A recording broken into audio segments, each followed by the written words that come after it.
up. Don't give up.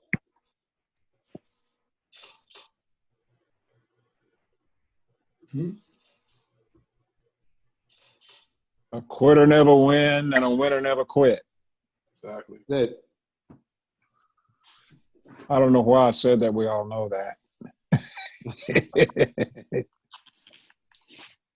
We're all winners because we never quit.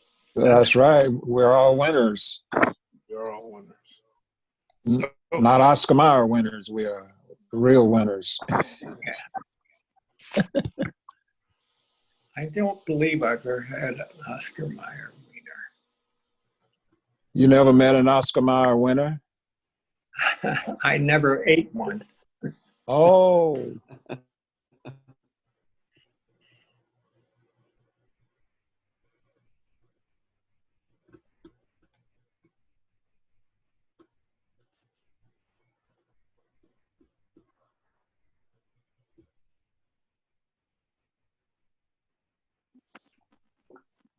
All right. We'll be live in a few minutes. Yeah, that's beautiful. It takes a certain amount of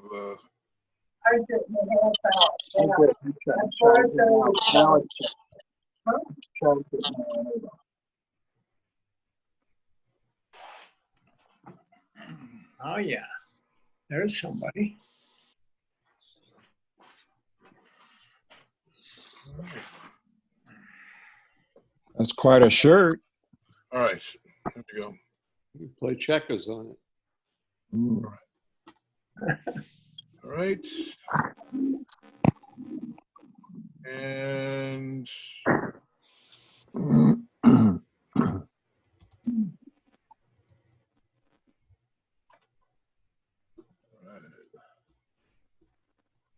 right.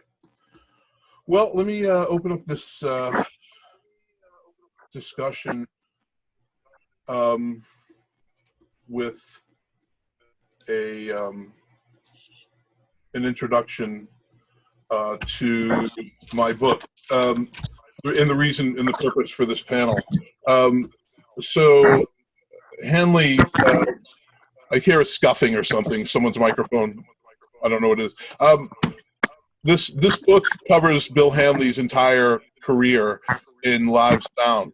In the beginning of his career, we have Bill at Newport in 1957. By 1965, he is the hired sound company by George Wein and contracted for sound for at least 7 or 8 years until 1967.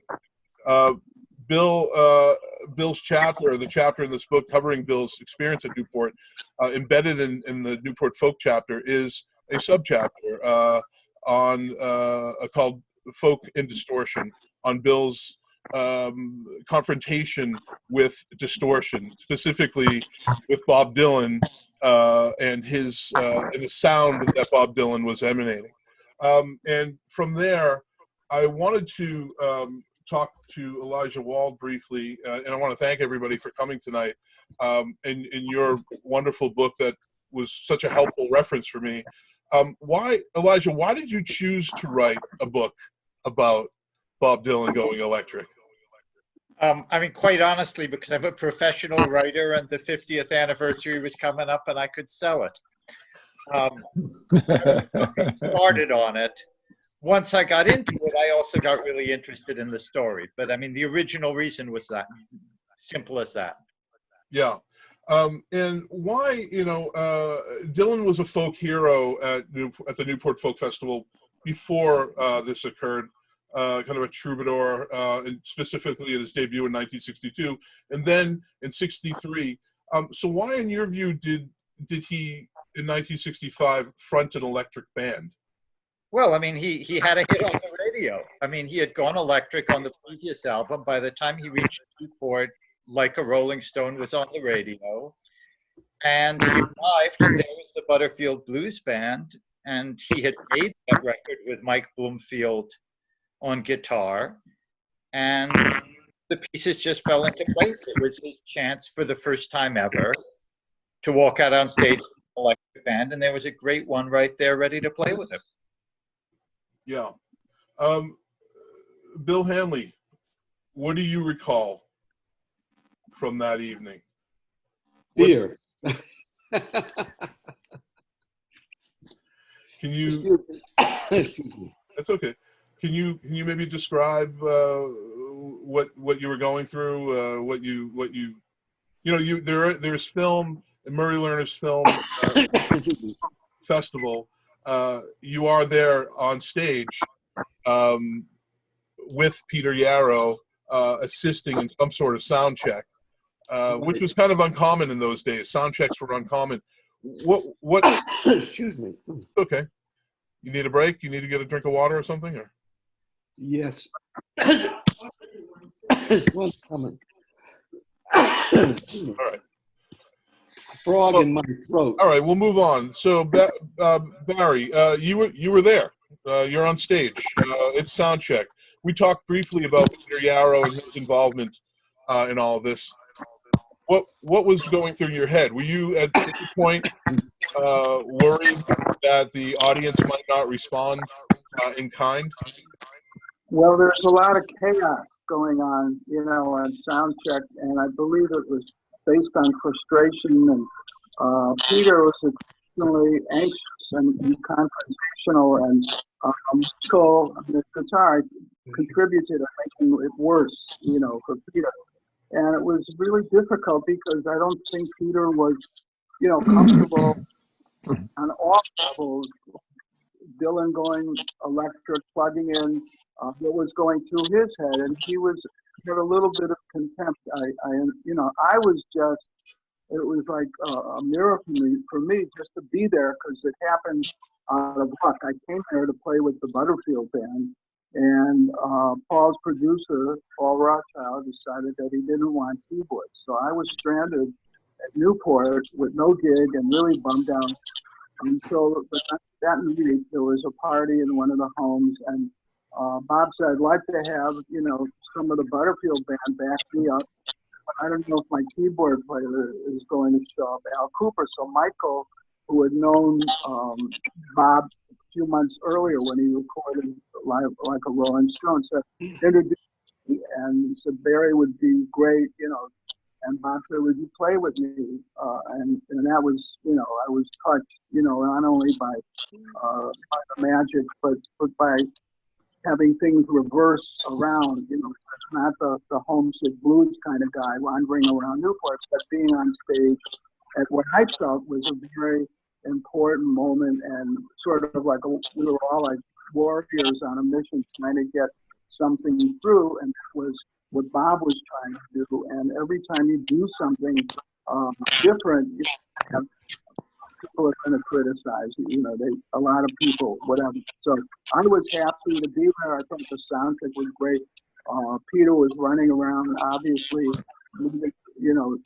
doing something like this before, and it's all new for everyone. It was a new experience for everyone. Bob doing what he's doing, the sound, the first big real concert. I was just happy to be. Yeah, thank you very much.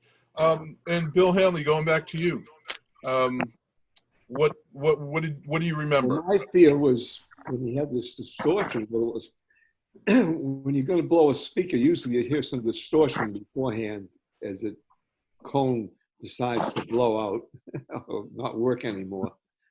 And if you turn it too loud, that's what ends up happening back in those days when you didn't have good limiters. And my fear of that happening was great. And is the distortion coming from the instrument, or is it coming from the sound system? So there's great fear that I might blow the speaker. And silence sucks for me.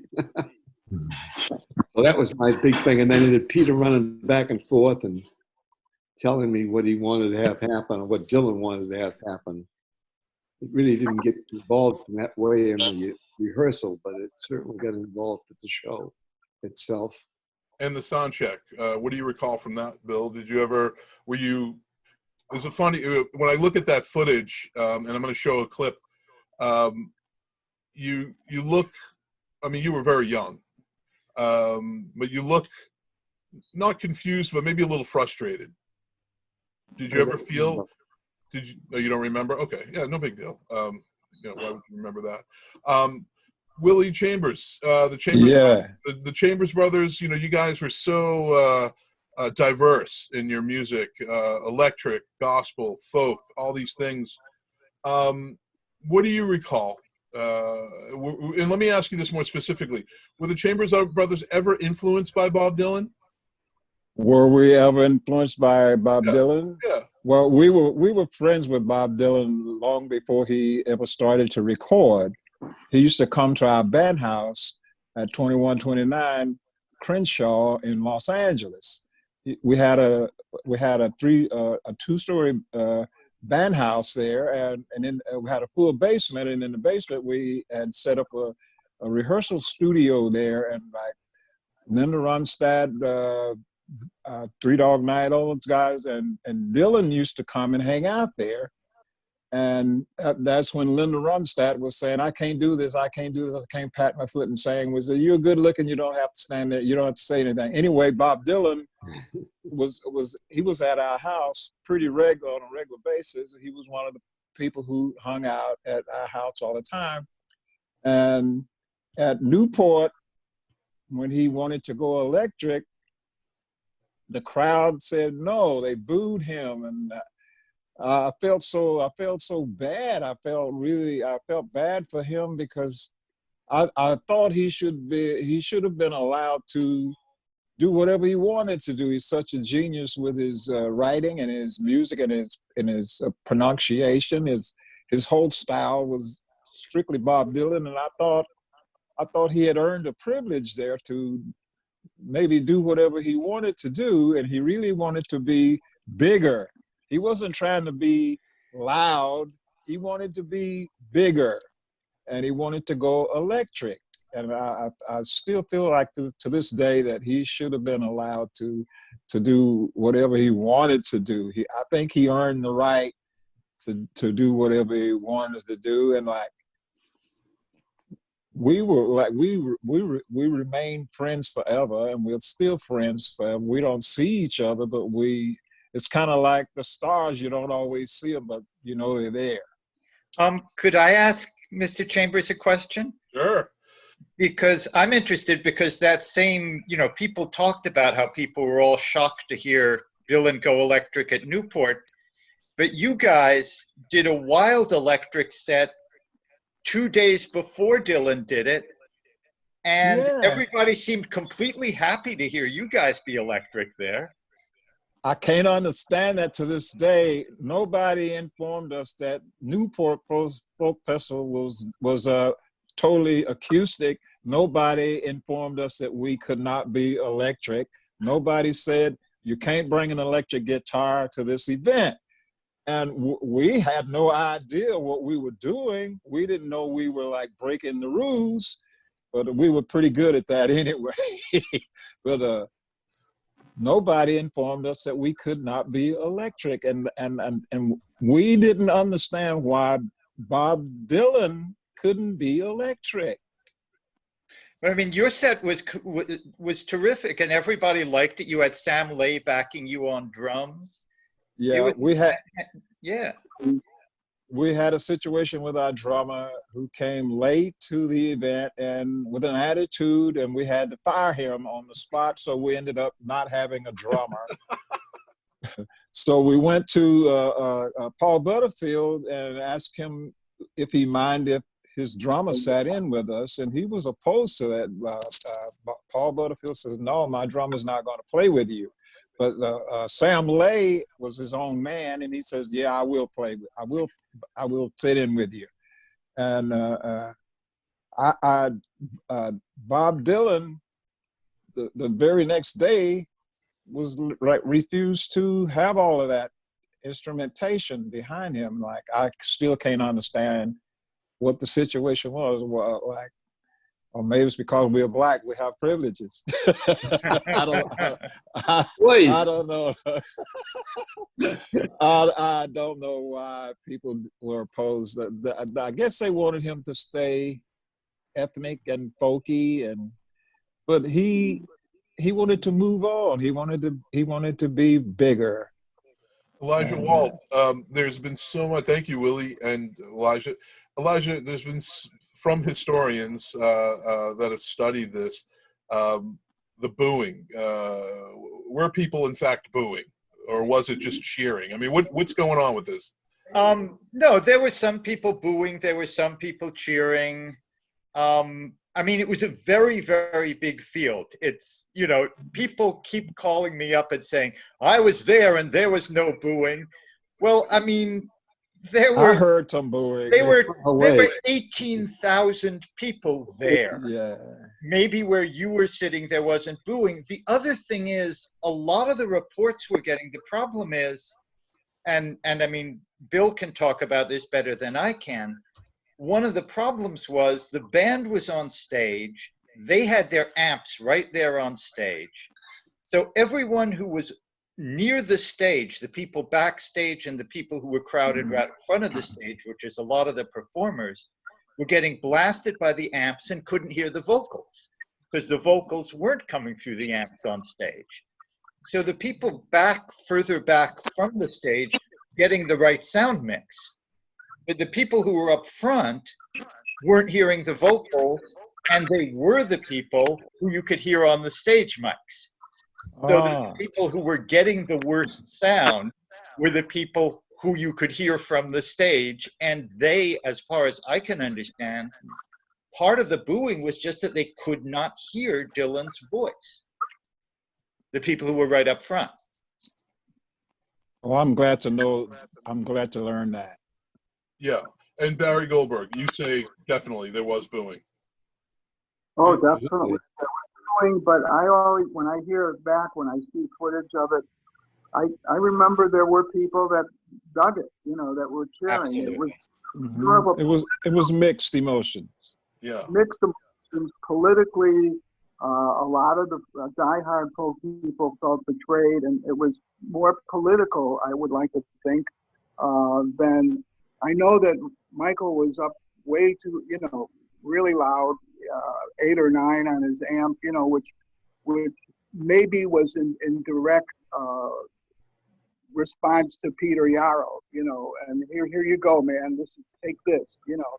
But I had heard from the Martin Scorsese film a really nice mix on Like a Rolling Stone. Maggie's Farm, I just didn't, you know, could never really get into that. But Like a Rolling Stone, which I had known the chords to because Michael had brought the demo back to Chicago about 4 months earlier. I was familiar with the line, and then on Jerome Arnold could not get the bass line to that because Jerome is predominantly a blues bass player. So luckily Al Cooper was there, and we both played keyboards for the first time. There was an organ and a piano playing together in a band. So Al volunteered to play bass, which really helped a lot on Like a Rolling Stone. I thought Bob's vocal on Like a Rolling Stone really came across, you know, more than the other ones. But I was just proud to be a part of that group doing something so courageous, and Bob taking the next step in his career, which he felt he had to do. And he actually was a rock and roller in the beginning. He liked Gene Vincent, Chuck Berry. He, you know, so it was a natural transition for him to go to the more of the rock, you know. Yeah, I'm going to show thank you very much. I'm going to show a clip here, and bear with me while I share my screen.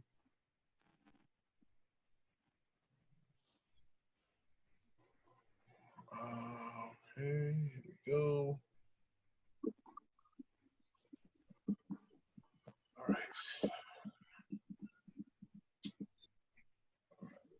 Y'all can see that black screen? Yeah. Yeah. All right, here we go.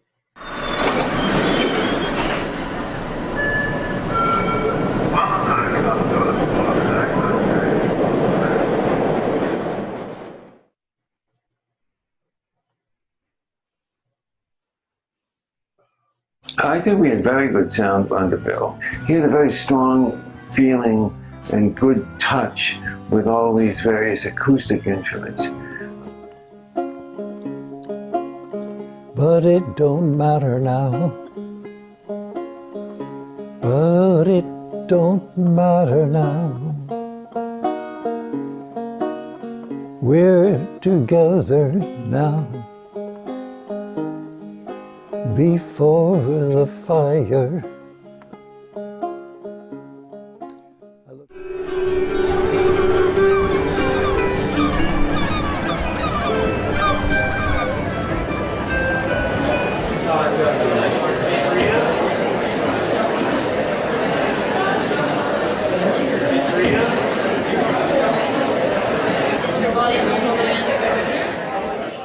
Yes, it is the actual Stratocaster that Bob Dylan played that night at Newport. We have Bill Hanley, we have John Cohen.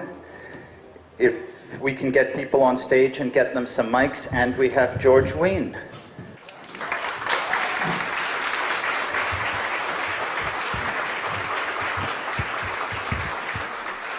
Bill Hanley also did the sound at Woodstock. And something a lot of people have forgotten about Woodstock was that Woodstock was modeled on the Newport Folk Festivals. Everybody, whether they liked the set or hated the set, tends to describe it as the loudest thing they had ever heard, outside of a club.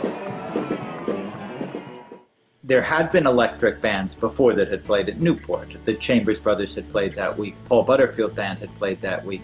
But I think it's important to remember that they hadn't had anybody on the sound controls, whereas Dylan had Peter Yarrow, and they had agreed that this was supposed to be really loud. Yeah, I've had experience with Peter Yarrow about doing a sound check with him, which was like endless, you know.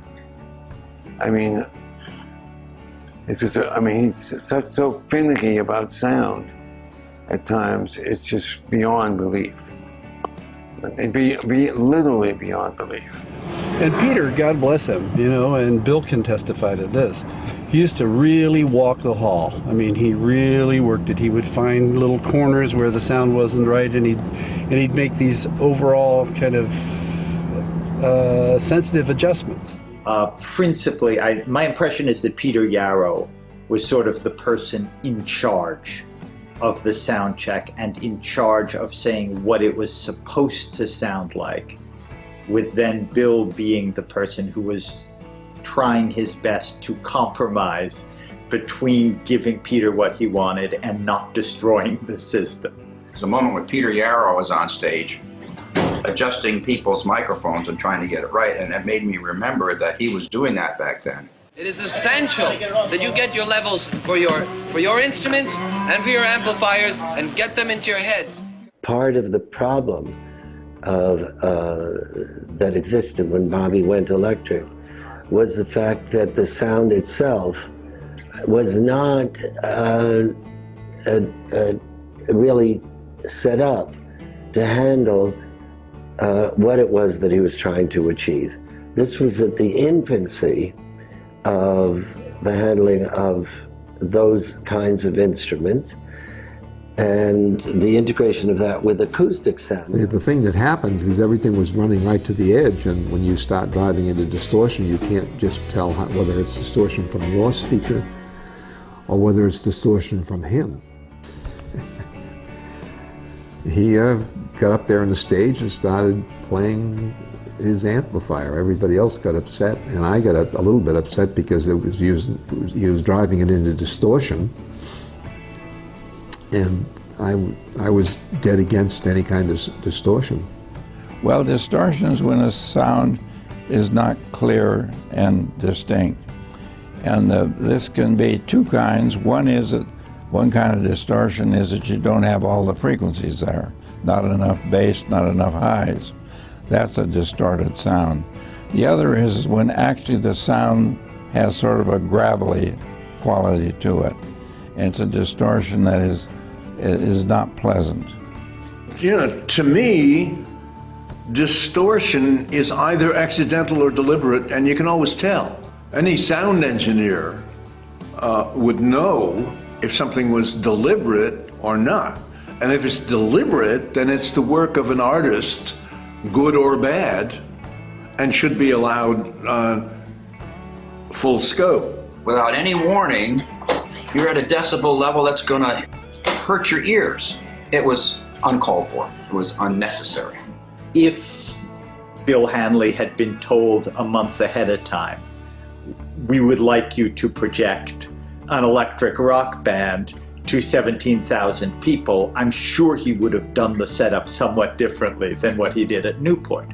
When the acts started to plug into Niagara Falls and get louder and louder, then the sound system became much more important. Being able to make it louder than, make the verbiage on singing louder than the instrumentation. I like that image. That's a great image about Dylan plugging into Niagara Falls, because there's an irresistible, overwhelming force there, and he's plugging into that, and that's what he did actually. And it was an experience listening to it. Not a pleasant one, but it was an effective tool.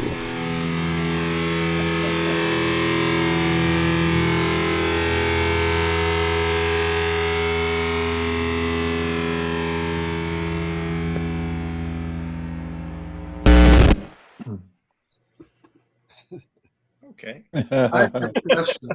Interesting. What's this buzz doing here?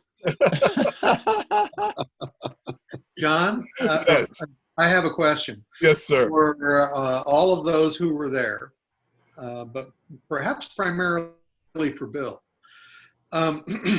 We talk about the painful level of the sound, but I've seen pictures of the amplifiers that were on stage that day, and I actually own one of those very amplifiers, and those amps are not capable of playing at the level that we would today consider to be loud, or even 5 years later would consider to be loud, right?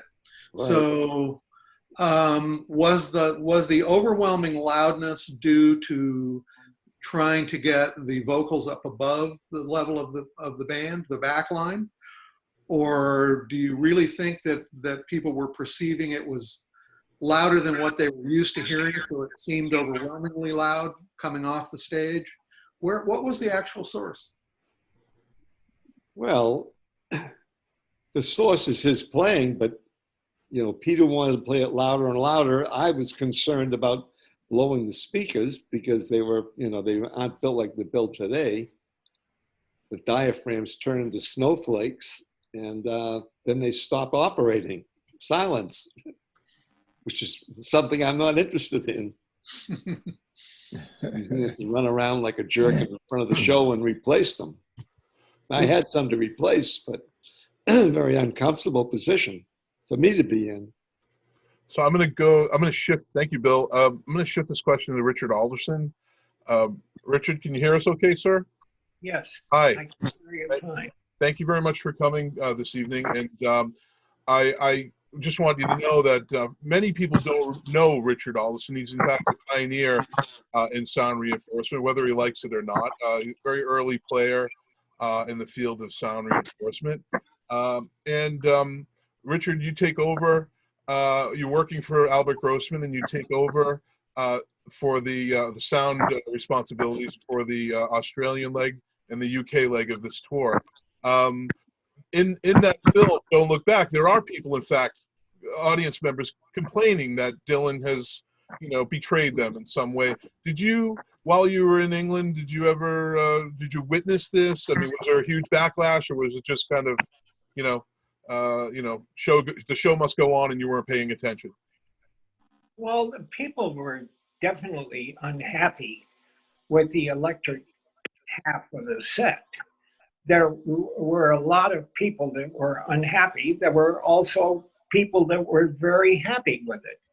And I remember just being confounded by the fact that the band was so great and the music was so great that I couldn't believe that people booed and took exception to it, but they did. And it was fed by the media. They liked the fact that there was a controversy, and they carried on with it, and it made it worse. Didn't make it. Before you take over that tour, had you heard of what happened at Newport? Were you prepared for this, or did you realized it while you were on the tour? I knew what had happened at Newport. I didn't really get involved with that. I was very interested in Bob playing with the band, and very interested in the music and in the electric half of the concerts. So I didn't really identify with the people that took exception to it. That's just me. Curious, I know I've asked you this before, but had you heard of Bill Hanley within your kind of field? You had? Okay. All right. Just curious about that. So Elijah Wald, we talk in my film, we kind of touch lightly on who might have been at the console. I really tried hard in my book to identify who in fact was at the console from all these different sources, as any good historian would try to do, and just kind of pull from any source or any primary source, hopefully, to build a story. Joe Boyd's book tells, in my view, the most explicitly detailed story of what happened from behind the stage out to the console. And I don't know how true it is, but I like it. I'm just curious. Who do you think? And Bill, I'm going to, of course, ask you because you can answer this as well. But Elijah, based on your research, who was at the console that evening? What went down? Honestly, you know that one as well as I do. Yeah. I mean, that was not what I was focusing on. You probably have researched this more deeply than I did. Yeah. What about Joe Boyd in his book, White Bicycles? Did you use that as a source, or? Sure. Yeah. Look, I mean, everybody remembers things slightly differently. Yes. And all of their memories are, in a sense, accurate. I mean, everybody really does remember what they remember. Yes. Everybody has also had a lot of years in between. So I tended to rely more on people who were interviewed or people who talked, like within a week of the event, and then I move further and further away, and the memories are less and less reliable. I mean, and this is true of everybody who was there. Yeah. I mean, the perfect example of this is I have a friend who was there just in the audience, and he remembers absolutely clearly how much he loved Dylan's electric set. But he also remembers absolutely clearly that his acoustic guitar case, he had a picture of Bob Dylan in it. And when he came back from Newport, he crossed it out because he was so angry. So he has completely clear memories, both of loving the set and of hating it. That's hilarious. And I think that really sums up how confusing the experience is in people's memories. Yeah. So Bill Hanley, typically, if you were at Newport, and for such a high-profile gig in 1965, I mean, there were a lot of stars being kind of massaged out of Newport at that time. These folk singers getting really big, right? Yeah. There must have been quite a few people hanging around the console. Yeah, people were taking turns mixing, and I was just overseeing the whole thing and mixed for a while when he was on there. I'm trying to remember back. There was several times he came to Newport, and sometimes I crossed them.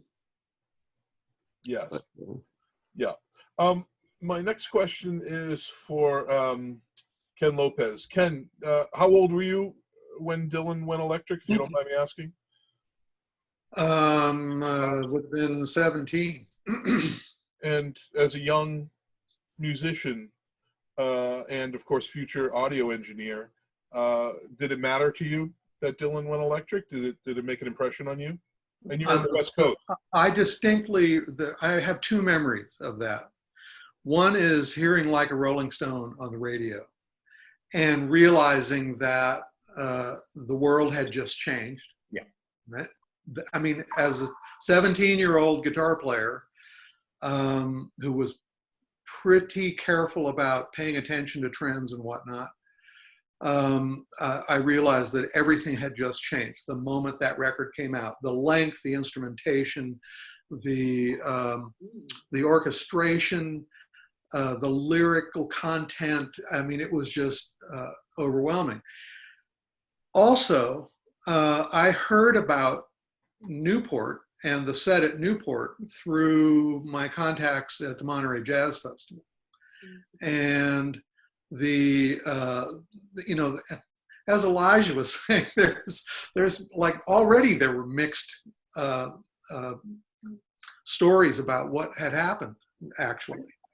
And so I never really formed an opinion about the actual Newport show because I wasn't there. And I heard conflicting accounts of the actuality. But I did remember that that record was pivotal. That in that mid-year point that record came out, it dominated the airwaves, and we had a lot of underground radio in Northern California then, and Tom Donahue and others were, you know, playing sometimes the same cuts that were long cuts over and over. He did a number of shows where he analyzed what was going on and pointed out who was playing and so on and so forth. So I got to listen to that. So it was, you know, we were probably, you know, back to my earlier question about how loud was it and what was the source of the loudness. My guess is that, and this is just a guess, an educated guess after, you know, 50 plus years in sound and audio and music, that the source of the unease in terms of the audience was Mike Bloomfield's Telecaster guitar, right? Because I have an actual contemporaneous model of that exact amp downstairs in my basement, and I can play my Telecaster through it and make it sound pretty shrill. But it's not a powerful amp. It's about a 35 watt amplifier. So all the amps on stage put together don't add up to a horrendously large backline sound. The sound system, however, was capable of amplifying it, and depending on who was mixing it, may have actually had more effect on the audience than the actual backline coming off the stage. But that one instance was Mike Bloomfield's bridge pickup solos on Maggie's Farm, I'm sure drove people just out of their wigs, because that sound can be quite penetrating, let's say. Well, Barry Goldberg, you were there. Describe the sound. Describe the sound.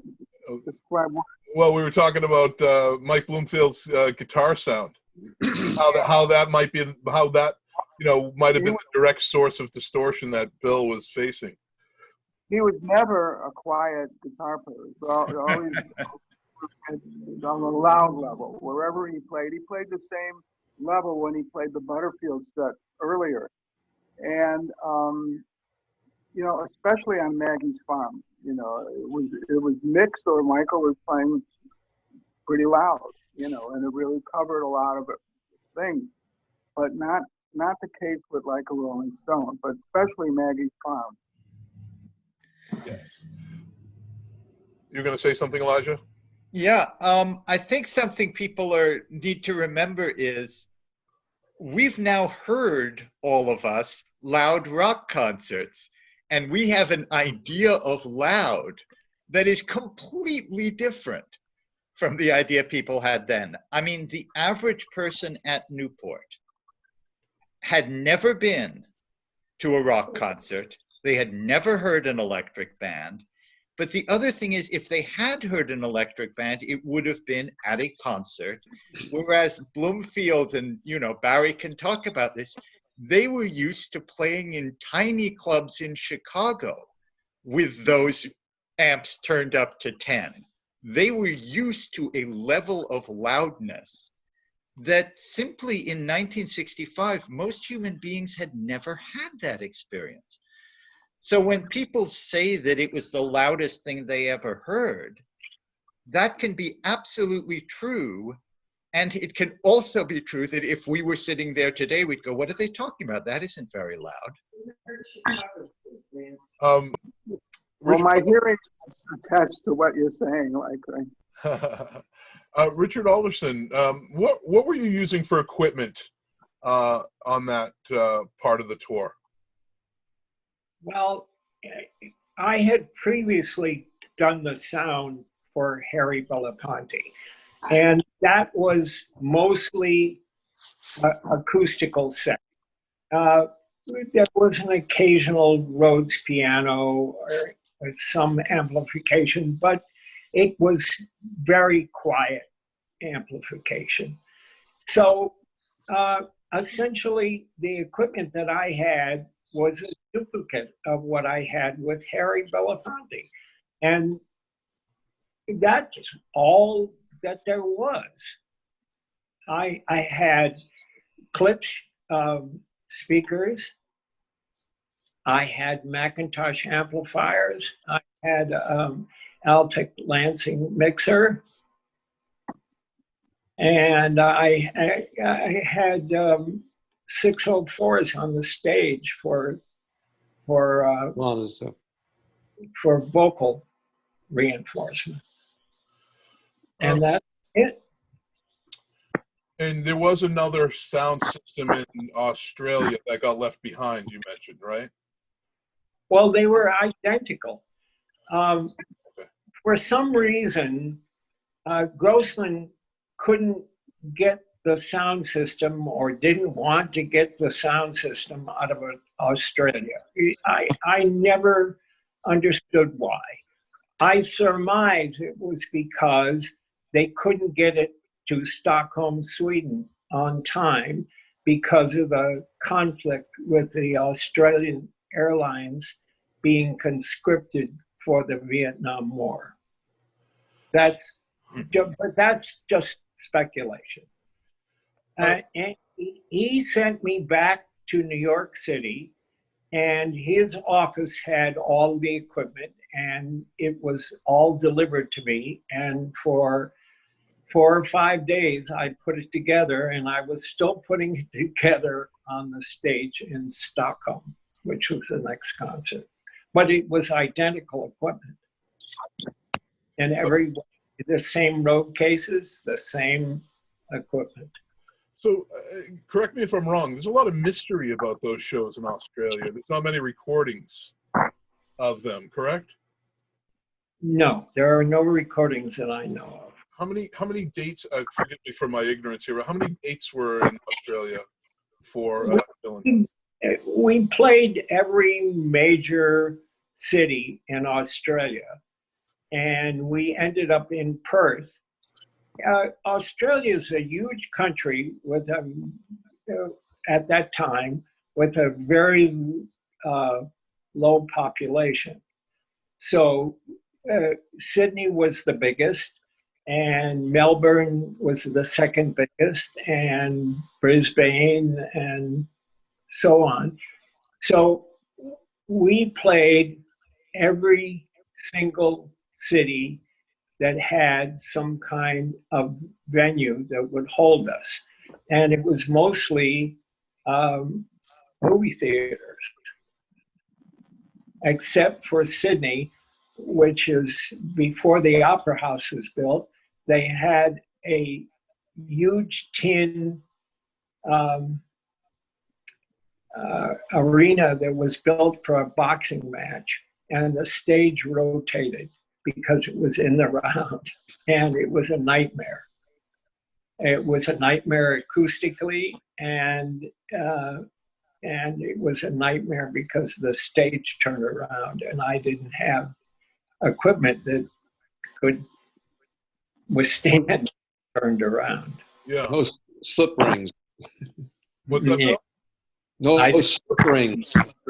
The other thing that you have to remember is that your brain turns down the levels from the SPL level that you really could, is a way to properly measure it. And we weren't doing it at the time. Well, I had some stuff to do it, and what sounds loud is the mix sounds louder. The distortion tells you that it's loud, but is it really loud? SPL is the only way to tell, because your brain protects your cochlea. Bill, what were you using for equipment at Newport during this year, 1965? You were designing your own speakers by then, right? In '65. Probably, yes. Yeah, right. That would be the time that we were doing it. We were using RCA broadcast mixers, Macintosh amplifiers, and basically All-Tech drivers and JBL drivers. And Cool. that's basically what we were doing. Good. I just wanted to show some pictures here. I'm just going to share screen again. Bear with me a moment. I won't torture you with any more of my film work. That was nice, John. I try. All right, hold on one second. Let's see here. All right. Well, first, since we were just talking to Richard. Oh, wait. I want to make sure Richard is not muted. Because there's there we are. Share screen again. The magic. Here we go. Here's a photo of you, Richard. Yeah. Handsome young guy. Merchant Mariner's document, by the way. And that's what I looked like when I was 18 years old. Young dude. Because I was born in 1937, just before the Hindenburg disaster, which was 83 years ago yesterday. Bill, you were born in 37, right? That's right, March the 4th. And you're February, right? Almost. Richard, you're February, right? Yes. Yes. You're old, I'm young. All right. I'm very old. This picture's great. Richard, can you tell us a little bit about this shot? Yes. Well, it wasn't Sydney because there weren't any palm trees in Sydney. So the speculation is that it was Brisbane because there were palm trees in Brisbane. And we actually played Honolulu first.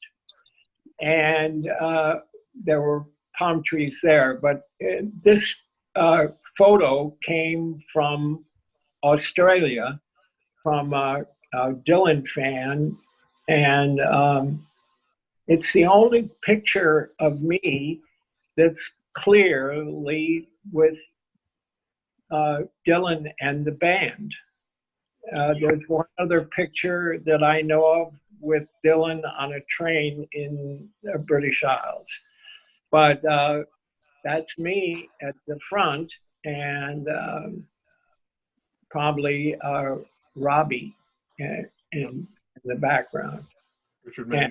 Yep. Obviously, Rick is in front. Yeah, that's cool. Dylan is unmistakable. Of course. And here you are. Yeah. Where do you think this was? This that was my look to avoid being busted.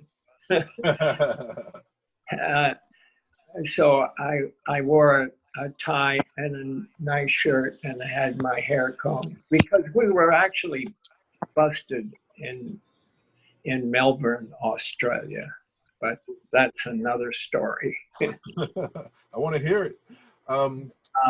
Yeah. So here we get into, these are screenshots from the Murray Lerner film. And we saw some of the film. Here's Hanley, Bloomfield, and Dylan. And any thoughts on this, Bill? I mean, any thoughts on what you might have been doing, or? Well, I don't think this is festival field. This is Newport. Oh, this This is the park. This is the first year at Festival Field, Bill. No, I don't think so. Well, that's where this was the Kiernan Chipmunk Erector Set stage.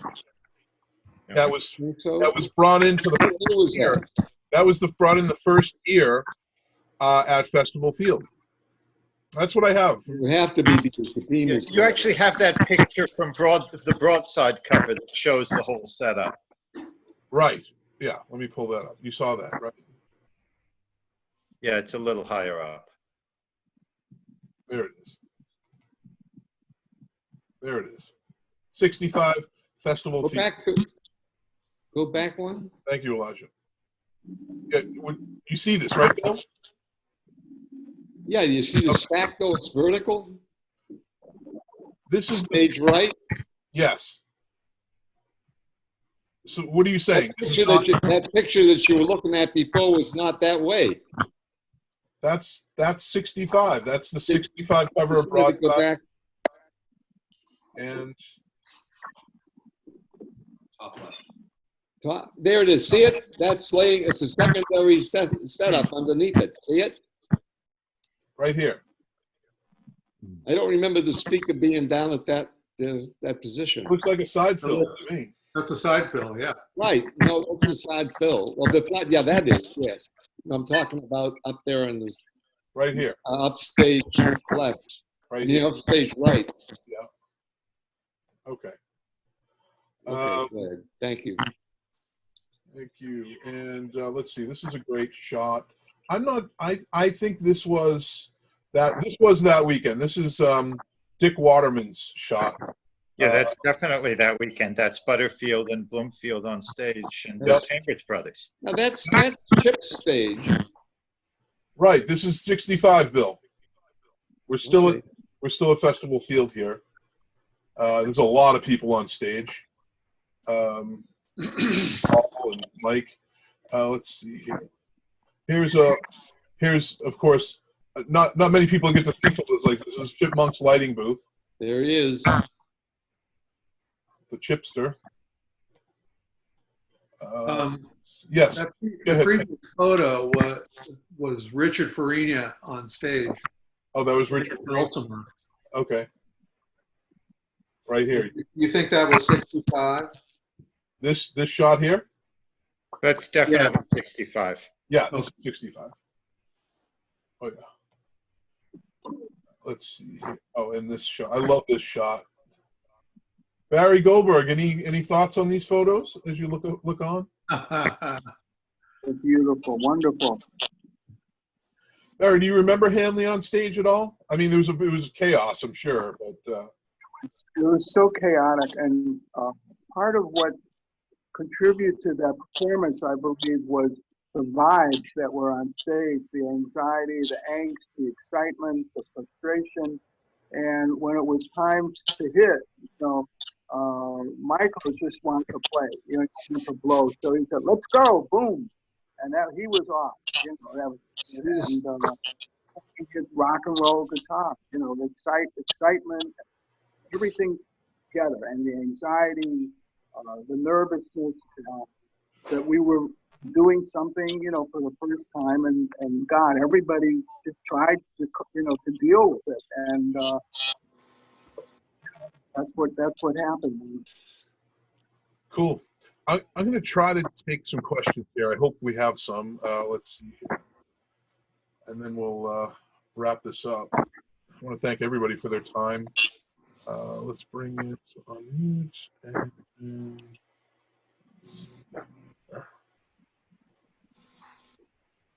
hi, Elijah. Nice to see you, man.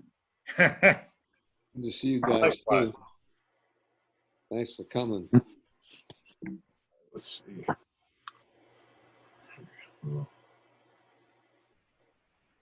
Okay. Ship Powell asked to start video.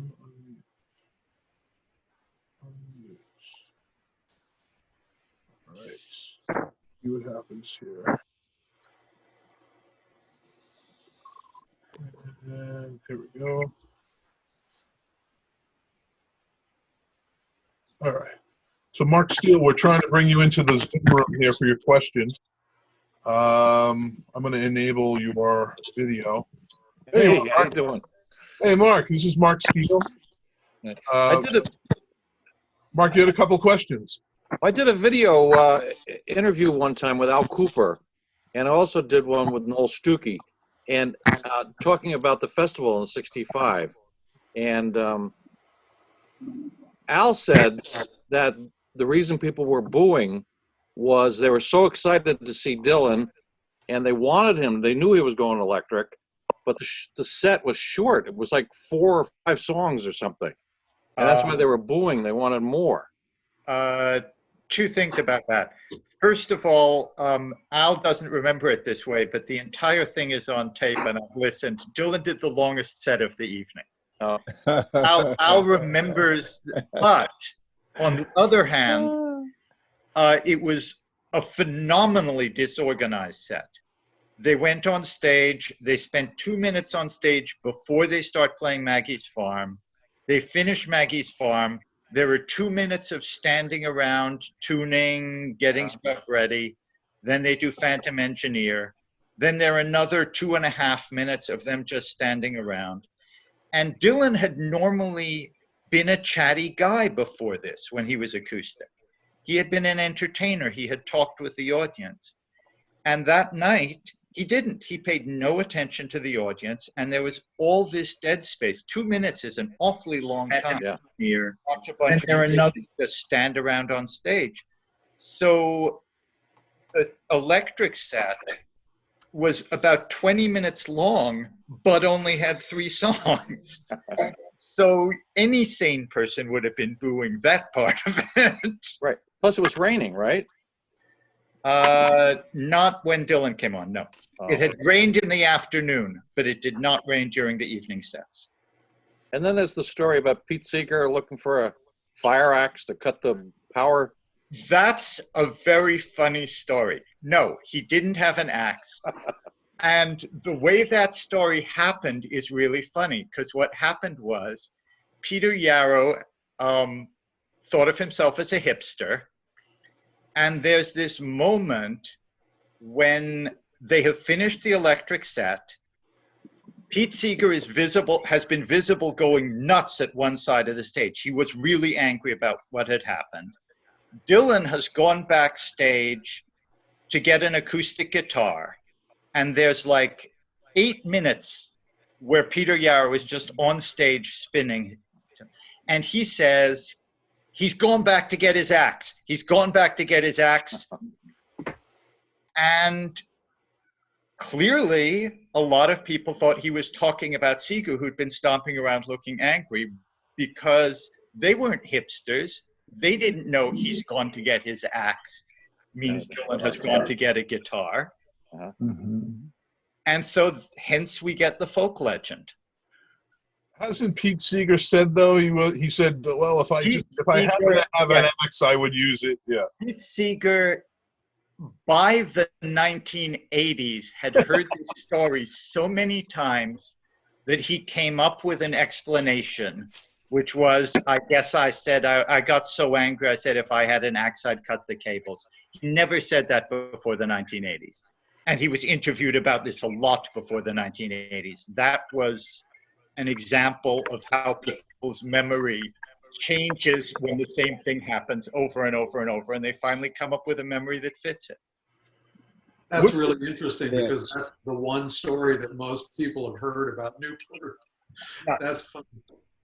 It had not, I didn't put it together until somebody told me they were watching on stage, and by a couple of hours afterwards, everybody knew about Pete Seeger and the axe. And my first reaction was, that's crazy. How could they know? It happened backstage. How could everybody in the audience know about it? And the answer is because Yarrow was on stage saying he's going to get his axe. Doesn't it sound more romantic or just, epic of just a tall Pete Seeger swinging an axe on a live cable? Well, I mean, it was believable because Pete had, in fact, done that in his set 2 nights before. Pete had done a wood chopping song on stage with an axe. That's incredible. So the idea that Pete had gone to get his axe, I mean, it all fitted together. Yeah. It just didn't happen. You know? Mark, any other questions? No, that's great. I'm glad to get the other thing Al said was that it was a lot of the press. The day after the concert, the press came out and they had to write something, and they focused on the booing, and they kind of blew it out of proportion. Well, I mean, that certainly was the news story. And it certainly is true. There were people in the audience who loved it. I mean, one of the other things that people don't understand about what happened at Newport that year was an awful lot of the audience was a rock and roll audience who had no interest in Newport, who had come just to hear Bob Dylan, and who were all ready for Like a Rolling Stone, and who had frankly swamped the festival for the previous 2 days going, where's Dylan? When's Dylan going to show up? Is he going to play Like a Rolling Stone? So part of the irritation was all the folkies feeling like they were all these rock and rollers getting, crashing their party. Mm-hmm. Well, thank you. Thank you. Mark, curious, if you don't mind me asking, how old were you in 1965, sir? I was 15. And Bob Dylan, at that point, was he someone that you revered, or did you care, or what? Well, yeah, because I grew up in Saugerties, New York, and Dylan was, had that connection with Woodstock, and we kind of felt like he was a hometown hero of ours, and we saw him at the Cafe Espresso playing chess and stuff like that, and so yeah, I was very enthusiastic about Bob Dylan at that point, since like maybe 13 years old, So. Cool. All right, I'm gonna put you on mute. You can hang out if you want, man. All right. And let's see, we have Chip. Hi, Chip. Hi, can you hear me? Yes, we can hear you great. Chip Powell. Well, I'm kind of curious, just a question off the top of my head. Bill, did you ever get an opportunity to sound check any of this stuff before, it went live? No. Yeah, just on the fly, right? On the fly. Everything. Well, that's what makes it exciting, I guess. It was a little bit for some of the stars, but that's about it. I guess the audience would have been there anyway, right? It's not like you can empty the place and. Right. You have that problem. Yeah, they were there all the time, right? Yep. Wow. Willie Chambers, you again, you were there that evening. Where were you when Dylan went? Like, were you in the audience? Were you backstage? No, we were backstage. Yeah, backstage, hanging out backstage. You out of respect to the artist on stage, you didn't show yourself to the audience because you had your fans there, and they would be saying, "Hey!" So all the artists performing would remain in a backstage area, so they didn't cause any disturbance to the act that was performing. We talk about sounds and microphones and speakers and amps and volume today. If one of us knew what the crowd is what the people are going to like, we would all be trillionaires today. Yeah. You never know what the crowd is going to like. When you're in the studio recording your favorite song you wrote, you don't know if it's going to get accepted or not. If we could find out in advance what the audience or the listening person is going to like, we would have it made. Cool.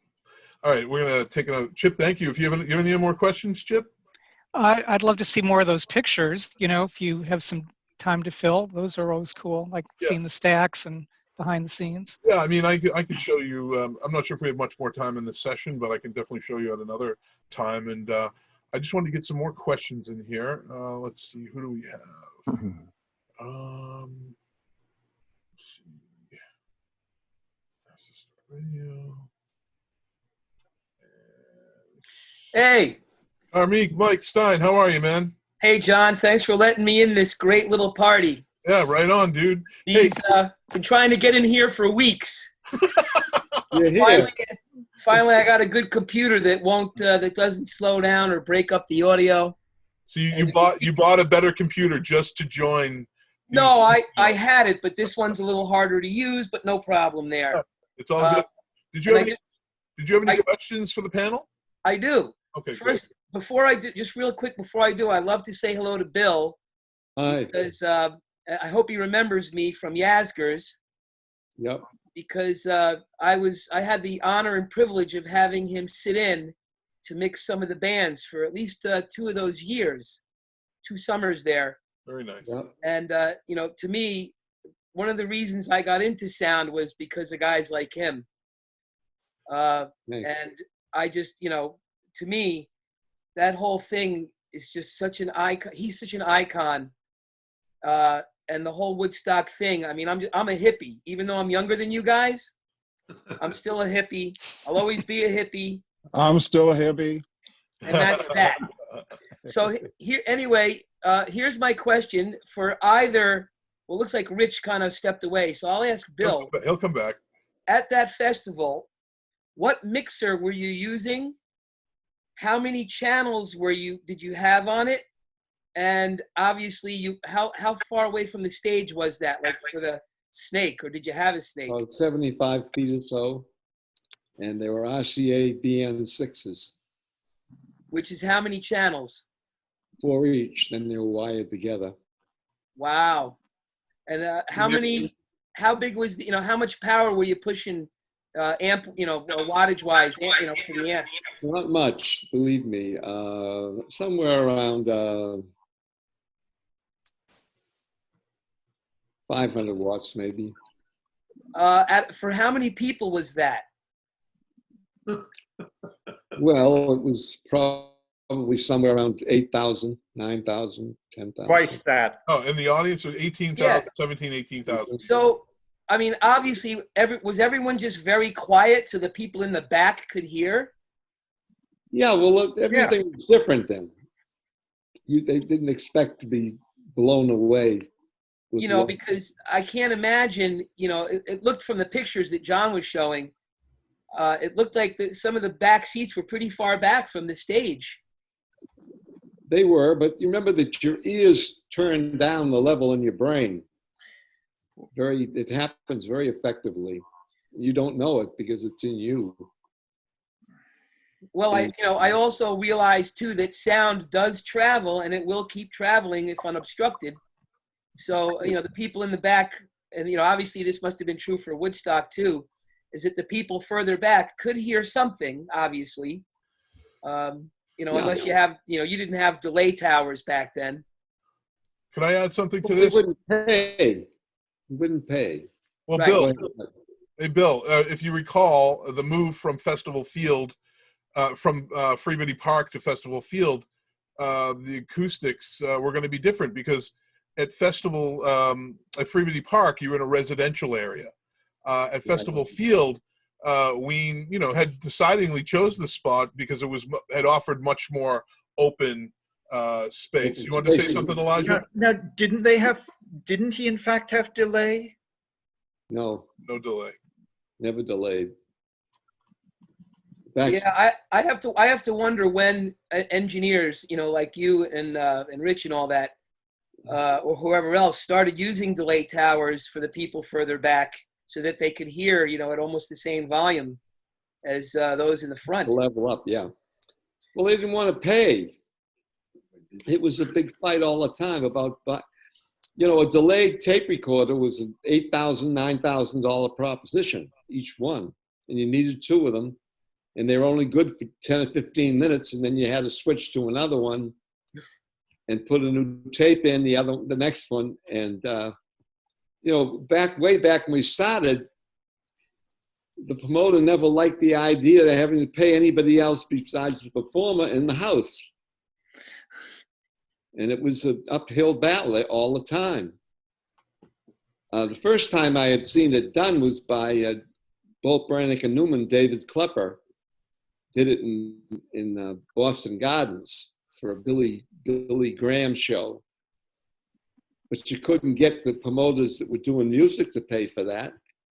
And I wasn't made of money. I probably would have done it if I had it in my pocket, believe me. But I could not, manage to get it together and survive and keep building stuff and building our. At 65, we built this console. It started a 50 microphone input console in the round.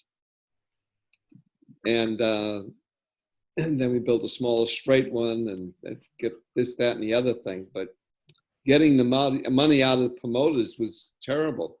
Only when the acts started to take over the recording studios would they demand stuff like that and would make them pay. They wanted the Beach Boys, if they wanted them to come, the promoters, if they wanted Beach Boys, they would have to hire me to do it. And then he decided to build his own sound system, Mike Love. And he spent $750,000. Well, it was their money and they could care less. They wouldn't give it to me. They were making long jumps and just the bill, and we had to take them by plane because the jump was too big, was $10,000 for the airplane. Never mind anything else. Bill, let me ask you, and because we have to wrap up soon, I wanted to ask Barry Goldberg. Hopefully he's still there. I just see his painting. Hey, Barry.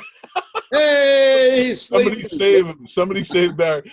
Barry, you're such, and this question is also for Willie, the two musicians, legendary musicians in the room. Barry, for someone with such a long career in music, what was there ever a time where you realized that the sound wasn't so good and then it really got good? And maybe if you could this is not a technical question, it's purely one that's by gut, because I've asked this question a lot of musicians. When you first started in music, you had a certain technology, and then of course at some point it changes. Do you remember when that change occurred for you? And perhaps maybe it was at Newport, maybe not, I don't know. Well, it was all different stages. The clubs, the sound in clubs, the sound in rock concerts. I think Monterey was probably where they really got it together. For me anyway, when they got used to, doing that kind of stadium, sound for so many people, and Monterey, came across really good in my monitors anyway. Yeah. And Willie, what about you? 8,000 seat house though, 7 or 8, wasn't very big. Back then it was about 6,500. Thank you. 65. It was easier to control, I'm sure. Yeah. And I was there, and I would say it was a very musical sound system. Not a lot of equipment, and it was not extremely loud, but it was loud enough for the time, even for Hendrix and the Who. Yeah.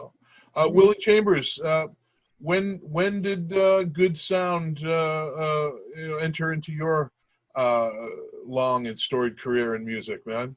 Was Newport special to you with regard to sound, or was it anywhere else, or what? Well, in the early days, there was no such thing as a sound check. There was no such thing as monitors. There was no such thing as side fields. I noticed a great improvement in the sound when we met Bill Hanley in New York, and he came in. He set up speakers and everything. The people started to hear music in a manner that they had never heard it before, louder, bigger.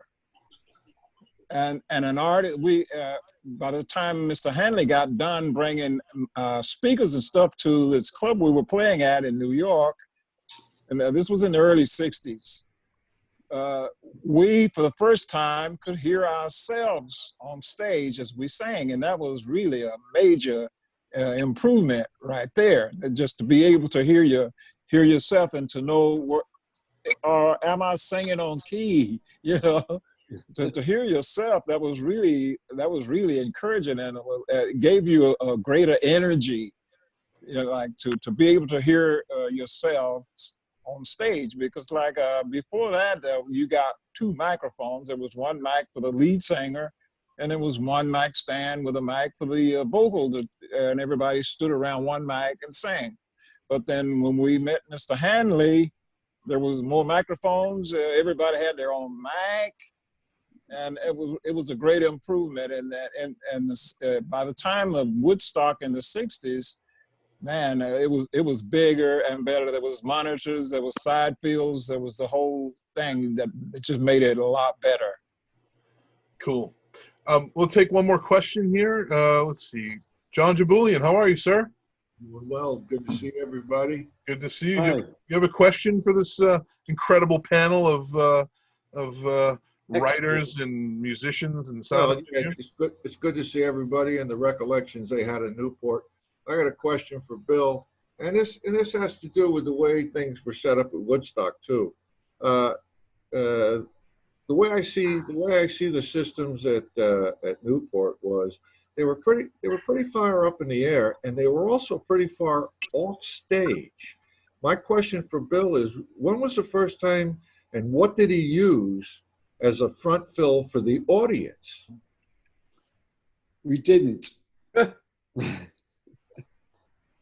I kind of remember one time though, you came through the college we were at, and we ended up putting some horns, like a 311 or something like that, or a pair of those in front, and that was front fill. There usually was enough left over because you didn't have the competition. Yeah, I see what you're saying. You'd I was have just all going to the- say that I pity the fool that had to sit in front of those things.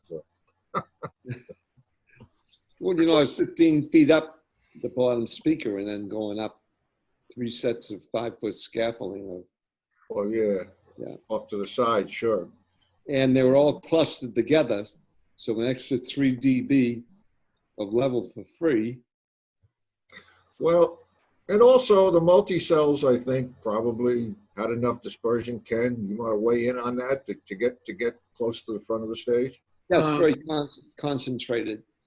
Yeah. Yeah, the multi-cells probably had enough spill to the center of the stage to cover somewhat adequately. But I had 10 cells I in there. started at JBL in 1980, and before that was doing a lot of tour sound and installation systems. And I don't recall seeing front fill systems until sometime in the early 80s.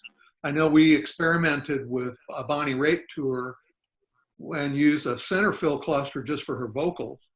And that was in the early 80s. And so, good idea. You know, that kind of experimentation was going on. And the first digital delays, to go back to a prior topic, that allowed really reliable and well-tuned delay systems, those didn't really start to happen and be widely available until the early 80s as well.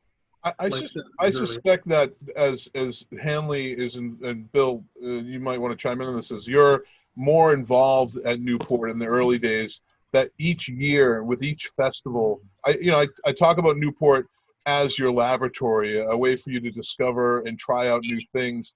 And with each year, with each new festival, that there's a new improvement or an addition to a sound system based on what you've learned and maybe discovered along the way. In fact, when George Wein goes to Festival Field and almost treats it as a kind of a final home for the festival, he talks in an article to a journalist, I should say, about how he wants to have a permanent sound system in place, one that can be used, that's standardized in a way. And he didn't really elaborate on that.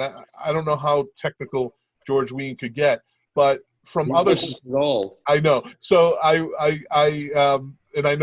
you were going to say that, but he did, from other sources, he did care about the sound, and that is the consensus from everybody I've talked to, that Wein in fact cared about the sound quality there. And of course, you're a product of that, admiring you. Thank you. on that note, we'll take one more question. One more, John, and this is, go ahead, man.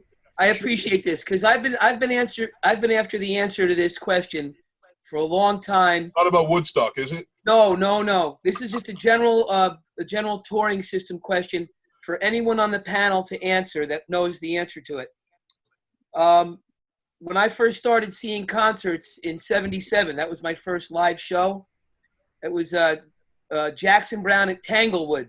Cool. So, they had obviously speakers hung from the rafters there all over, and they pretty much still have that there today.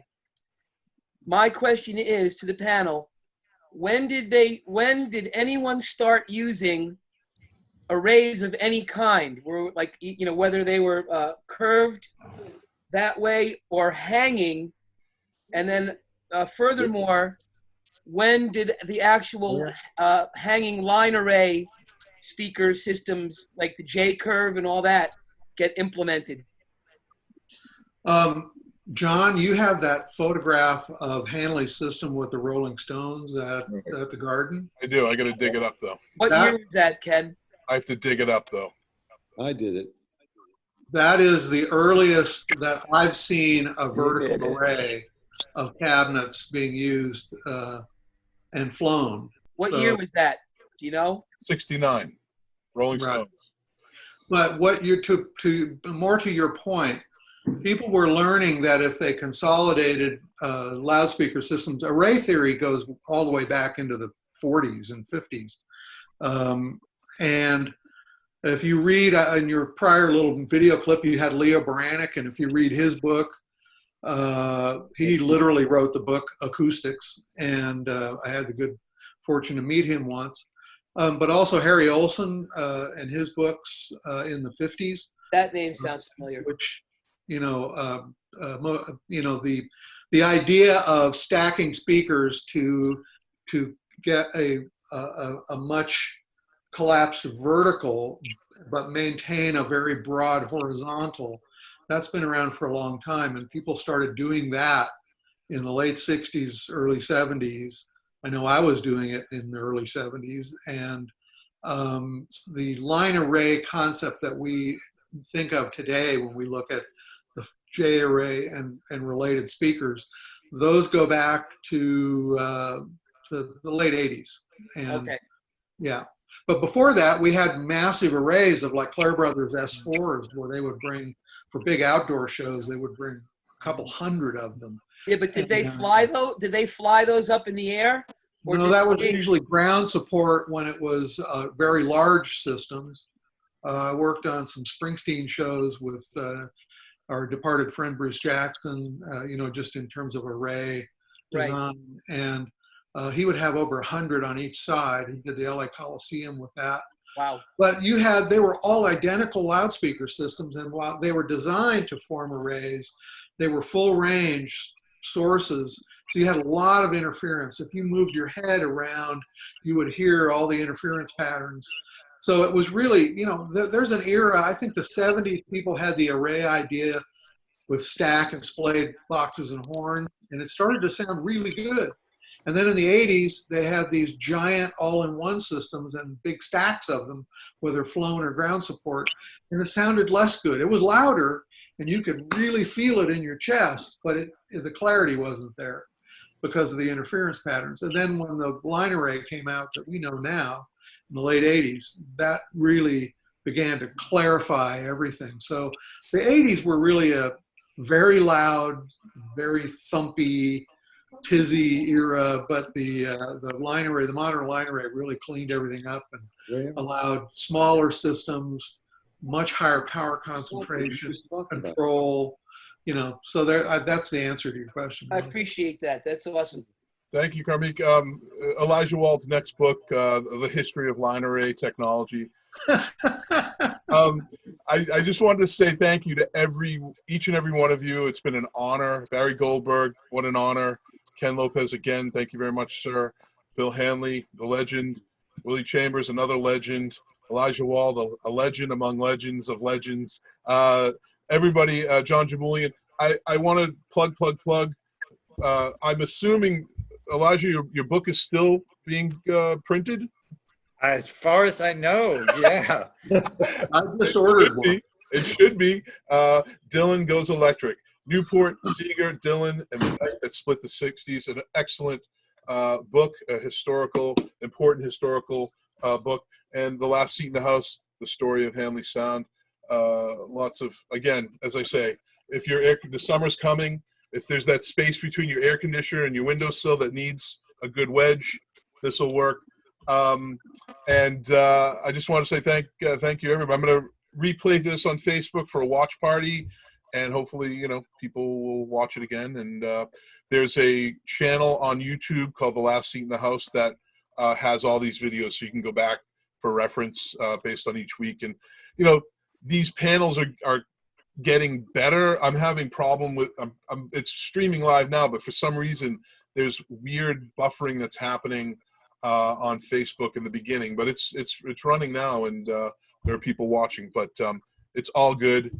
It's being recorded, and you know, thank you very much. Hopefully, maybe Dylan will watch. Right now, probably not. That would be great. Elijah, has Dylan ever any sources about Dylan reading your book or acknowledging your book or anything? Nothing, huh? Wow. No, his people's report on that one is Dylan has read enough Dylan books already. But